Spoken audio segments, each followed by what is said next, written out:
Crab tsaka ano pa lang yan, no? Octo. Dalawang crab.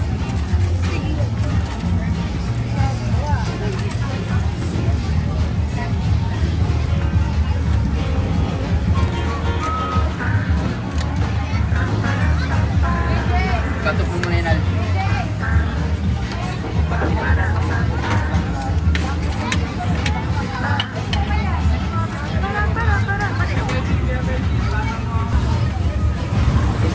Ikaw na muna din, ha?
overload isa tsaka ano. Wala na kaming extra beef na lang po. 70 na lang wala na mini. Ayun, 70 doon. Apply na pala yung isa.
Dapat mo naman! Ang wala ka lang akong bayan, yung pusit sa kainin na ano.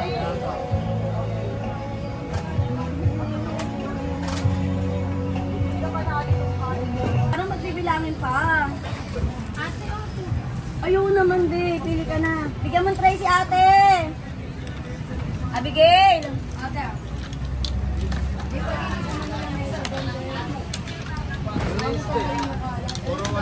Ano gusto mo? Meron pa rin na. Ay, choose ka na dyan. Pwede pa kami? Oo, sige. Lulutuin naman natin yan. Hilaw pa yan.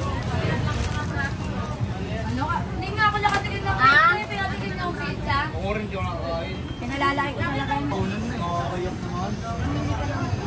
Kaya yan, tanga pizza.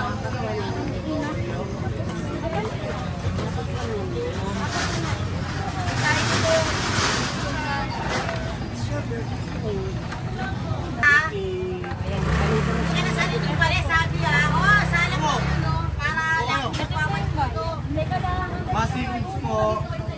Masarap po yan. Ano po ba? May pa po presyo niya. Sabi niya, so paano yun?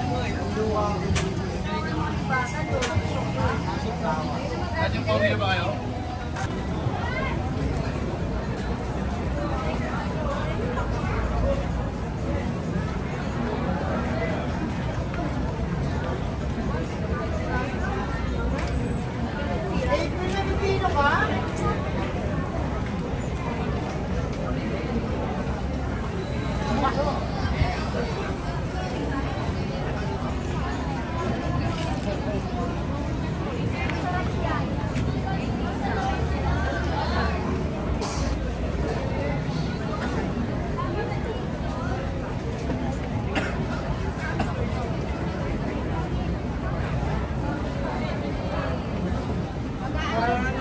Pipili mo tayo, hindi lang namin. Bet mo ba? Isa ka lang natin sa ilalim.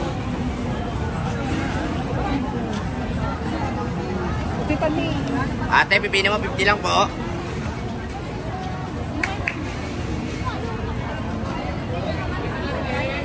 Pipili mo tayo.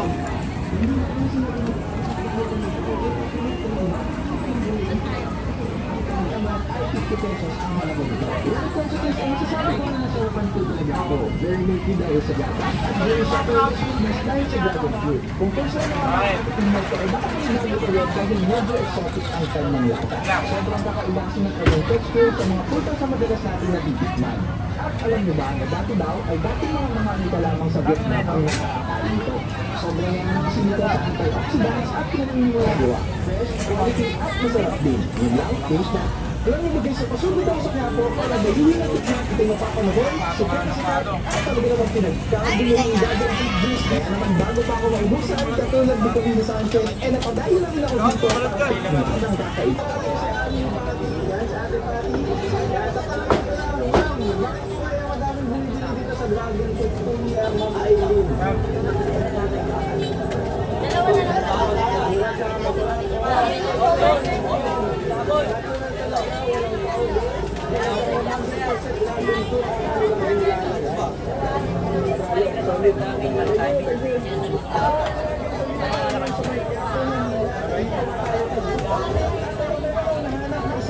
Burger po.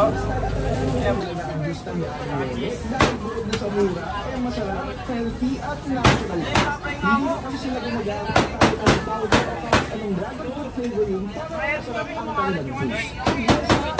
Talaga ang grabe, nakita mo talaga sa inyo ang 100% dragon fruit yung nilalagay nila. Kaya ang ebang ko ay mayroon bago nakita ang namumuli at nalalasahan. So, ako malaki na ako ay 50 pesos ang dragon fruit. Ito masasabi ko sa ibang talaga ako. Barbecue para nice na.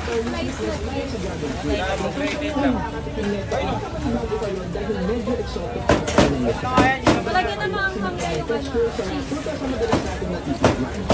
alam nyo ba na dati daw, dati pa naman ang salamat sa Vietnam ang ito.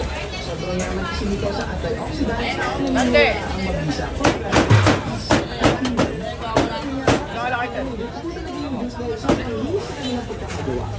Quality at masarap din.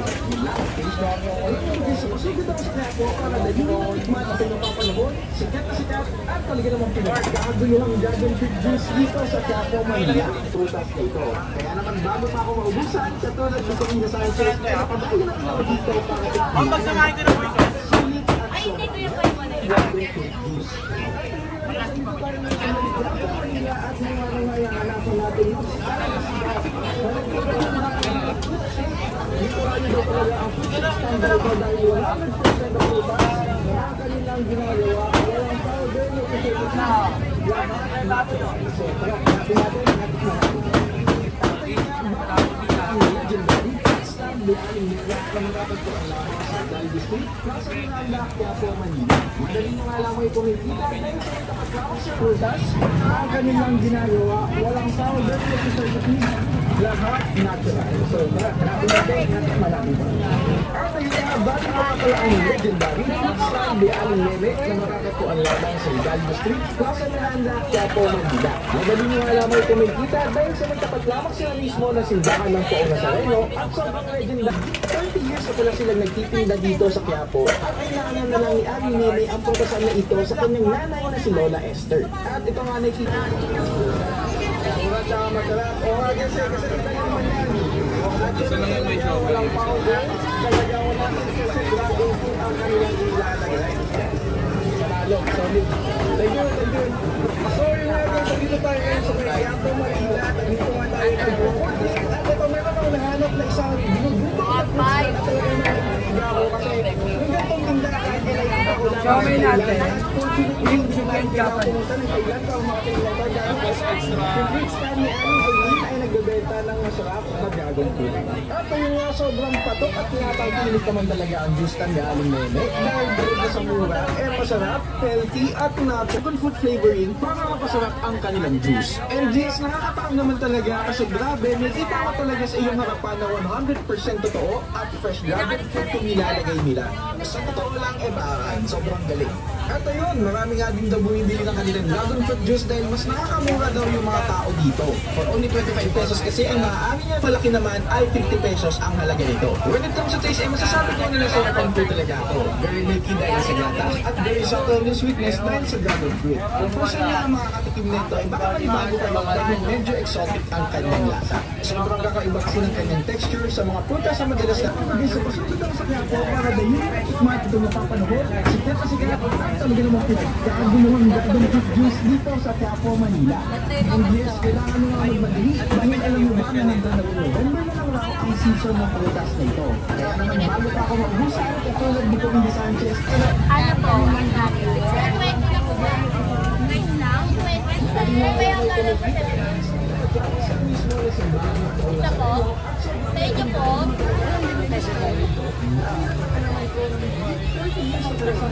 Lechon rice? 150 na lang. Lechon rice, makano? Gusto ko malaki. Marami na yun, marami na. Saka sa lechon, makano? 150 with rice. Sige po, isa.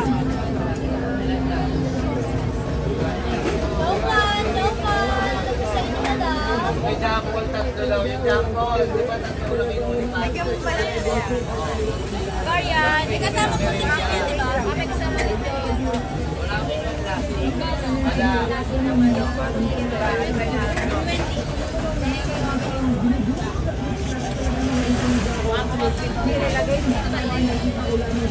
Nilalagay. Pwede rin po yan. Bagay din kayo. Isang lechon! Isang lechon!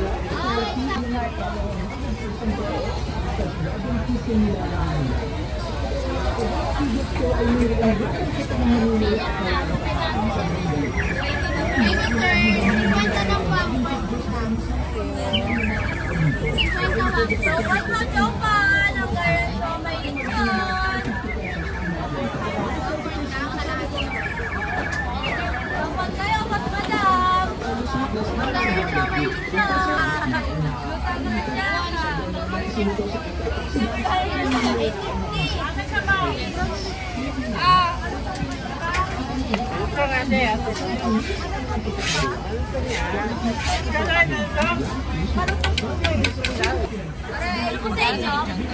150 po. 100 grams na po yun. Pag tinitinda bawal pa. Hungarian po 70.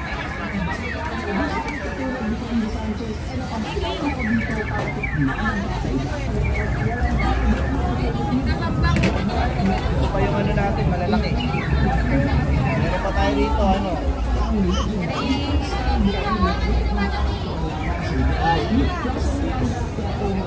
Ang kasama ito sa kanilang simula na Pasko.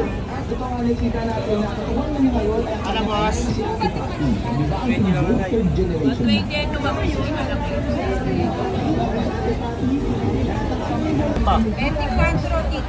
Isang na simbahan lang po ang Nazareno. Pinagtitulad dito sa Quiapo. Ang pagkasama ito sa kanilang simula na Pasko.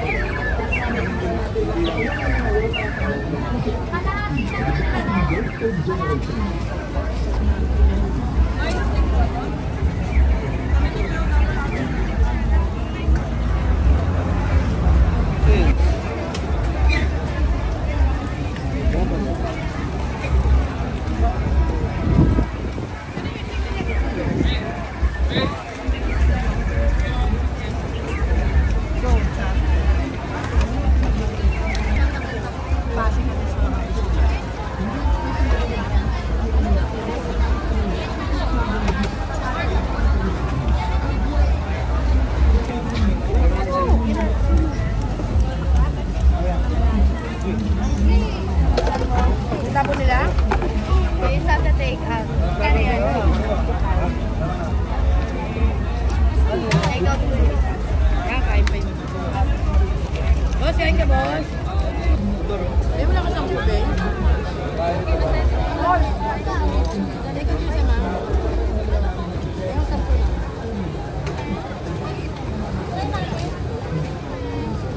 Ano ba yun, Paano ba naman?